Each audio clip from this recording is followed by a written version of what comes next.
Assalamualaikum warahmatullahi wabarakatuh. Izin Buya, sebenarnya malu mau bertanya tadi Buya karena Buya menjelaskan baru pakai peci, hatinya belum, malu sudah mau bertanya. Izin Buya bertanya Buya. Ini mungkin belum saya pahami, saya berguru juga Buya. Kami dari Kabupaten Sintang ya, jauh ya. 8 jam dari 8 jam. 8 jam Buya. Masya Allah. Izin Buya bertanya Buya. Ada kalimat yang pernah saya dengar dari guru saya dan belum saya pahami seutuhnya Buya. Kenalah dirimu rata-rata maka kau akan kenal Allah yang nyata. Maksudnya gimana Buya? Kenalah dirimu. Kenalah dirimu rata-rata maka kau akan kenal Allah yang nyata. Masya Allah. Bahasa Arabnya a'rif nafsak ta'rif rabbak. Kenali dirimu maka engkau kenal Rabbmu. Gak usah diri yang batin, diri yang zahir. Saya mau tanya, nih Bapak kan punya kumis. Ya. Itu Bapak yang numbuhin tuh siapa? Beneran. Ya. Kumis manjang. Manjang nggak? Ini manjang nggak? Manjang. Hah? Manjang nggak nih? Enggak ya?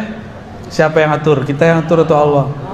Tuh, baru satu rambut sudah kenal Allah. Allah yang menumbuhkan kumis, namanya Al-Muhyi. Allah yang maha menghidupkan, munbit, menumbuhkan. Ya, itu baru satu.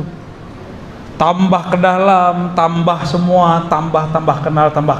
Ternyata tidak ada peran kita sama sekali. Saya ngomong begini pun bukan saya yang bergerak, saya digerakkan oleh Allah Subhanahu wa Ta'ala.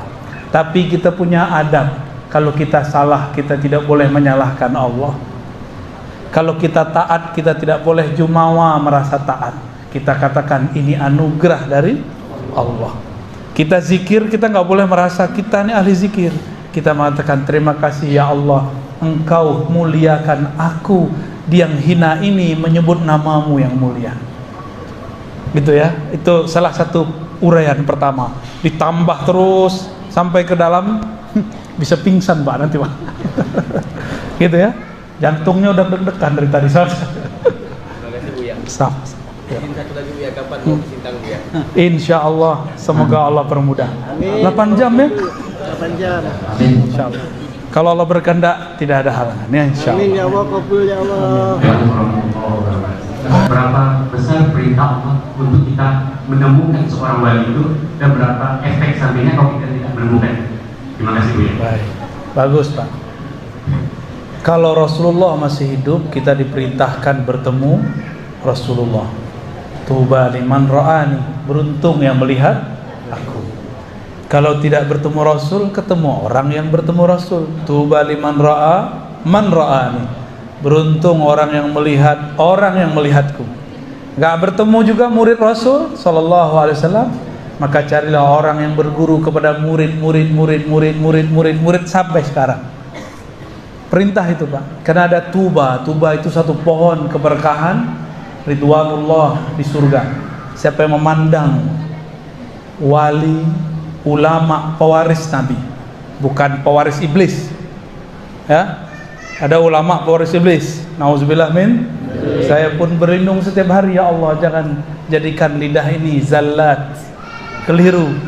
Ya, karena sekali keliru, ujiannya orang yang megang mic, public figure, ustadz, khotib, malu mundur, malu minta maaf.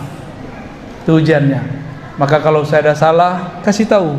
Nanti saya cek benarkah salah menurut ilmu yang kita pelajari. Jika salah, saya minta ampun dan saya minta maaf kepada umat. Ya, dan itu harus dilakukan. Nggak boleh sok-sokan, udah tahu salah masih aja ngeles ya. Seperti kejadian pada cocok logi akhir zaman ya. Nggak ada dia minta maaf. Udah bikin rusuh umat karena hadis dukhon, nggak ada mereka minta maaf. Malah bikin rusuh baru. Mari beli pangan. Akhirnya orang pada beli beras di mana-mana, habis beras. Terus saya minta maaf, minta ampun kepada ya Allah jika salah pemahaman ini, bimbing aku. Kepada umat, mohon maaf kami salah memahami teks. Bahaya ya. Saya tidak mau kita termasuk kepada orang-orang yang berfatwa bukan dengan ilmu. Jangan ya. Seberapa kuat? Oh, perintahnya kuat, Pak. Ya.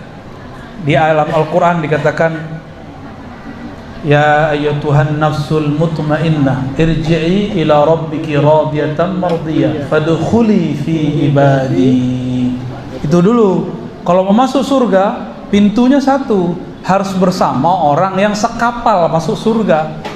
Fadkhuli fi ibadi, maka masuklah ke dalam golongan yang menghambakan dirinya kepadaku. Orang paling merdeka di alam semesta adalah orang yang hambakan dirinya kepada Allah, karena Allah bukan materi. Menghambakan diri kepada Allah, itulah kemerdekaan sejati. Bebas orang itu. Tapi kalau kita ini hidup mencari fulus itu materi. Capek. Ta'iba abdud dinar. Allah itu, setiap orang mengenal Allah, mencintai Allah, maka setiap itu juga ada bebas. Hur, ahrar, hamba yang bebas. Ya. Jadi perintahnya kuat, Pak. Perintahnya kuat, nggak boleh sendiri-sendiri. Ini larangan mafhum mukhalafahnya, pemahaman di balik ayat ini. Jangan sendiri-sendiri, jangan berpecah belah, jangan berpisah dari majelis para aulia, para ulama-ulama yang bersanad kepada Rasulullah sallallahu alaihi wasallam. Maka ciri-ciri musuh akhir zaman, mereka yang suka memecah belah. Ada majelis, dia buat majelis baru lagi. Kecuali majelis yang dia buat ini untuk menyokong majelis yang besar, baru boleh. Ya, gak boleh dia buat majelis dalam majelis. Kecuali gurunya mengatakan, mau majelis nih, kuatkan. Hanya kelompok khawarij yang mencoba memecah belah, ya. Kita tidak mau seperti itu. Jika ini terjadi di tarekat, di pergerakan, maka pastikan itu orang yang memecah belah, di dalamnya ada nar, bukan nur. Ya, hati-hati. Baik, gitu Pak ya. Ini baru satu ayat kita pakai, ayatnya banyak lagi. Ya. Wallahu a'lam bishawab. Terakhir ini dari Ibu Buya, di atas itu penuh dengan ibu-ibu. Karena di bawah tidak bisa menampung. Iya. Pertanyaannya begini Buya. Rupanya Ibu ini sering menonton di channel Buya. Dan dianjurkan untuk sering-sering bersolawat kepada Rasulullah SAW. Saya ini, kata Ibu, jarang bersolawat, tapi kalau mimpi saya itu bertemu dengan Rasul, apa benar itu seorang Rasul atau yang lainnya? Iya, Nabi mengatakan la tabqa minal mubasyarat, tidak tersisa daripada kabar gembira di akhir zaman illa ar-ru'ya as-salihah. Hadis Bukhari, hadis Muslim, At-Tirmidzi dan lainnya. Tidak ada lagi yang tersisa daripada warisan-warisan yang mengembirakan di akhir zaman melebihi ar-ru'ya as-salihah. Ru'ya ini ada dua, fil manam wa fil yaqzah. Dalam keadaan tidur disebut mimpi, dalam keadaan jaga disebut mukasyafah. Ya.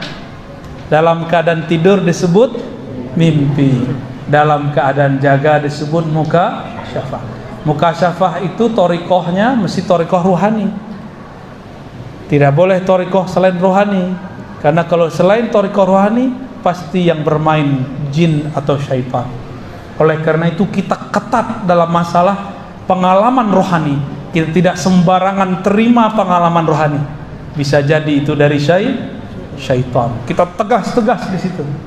Meragukan, buang, tidak dianggap. Tapi mimpi ketemu Rasulullah, Nabi SAW mengatakan, fa inna syaitan la yatamassalu bi. Syaitan tidak sanggup menyerupaiku. Syaitan coba-coba menyerupai Nabi, kebakar dia langsung, hancur, dan dia tidak ada bekasnya di alam semesta. Ya, mereka mau naik ke langit ditembak oleh meteor. Menyerupai Nabi dibakar langsung oleh Allah Subhanahu wa ta'ala. Nggak ada yang berani. Kalau ngaku jadi Tuhan bisa. Ini anehnya. Jadi syaitan itu bisa ngaku jadi Allah, tapi kalau ngaku jadi Muhammad tak bisa. Maka kalau ada orang ngaku ketemu Allah belum tentu benar kalau tidak lewat baginda Rasul sallallahu alaihi wasallam. Tapi dia bertemu Rasulullah dulu, lalu bertemu Allah, itu hak. Ya. Namanya musyahadah. Memandang kepada Allah. Semoga Allah memberikan kita 3 ini.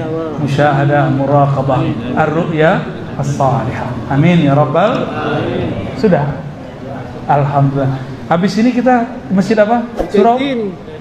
Surau masjid ya? Masjid Mujahidin. Masjid Raya Mujahidin. Oke. Nanti doanya di sana aja ya. Saya diminta untuk ngasih apa ini? Penyerahan Ya. dalam bentuk buku ya. Ke Pak siapa nih? Kepada Pak Zainal Abidin disilakan disampaikan. Sebelumnya saya sampaikan assalamualaikum warahmatullahi wabarakatuh.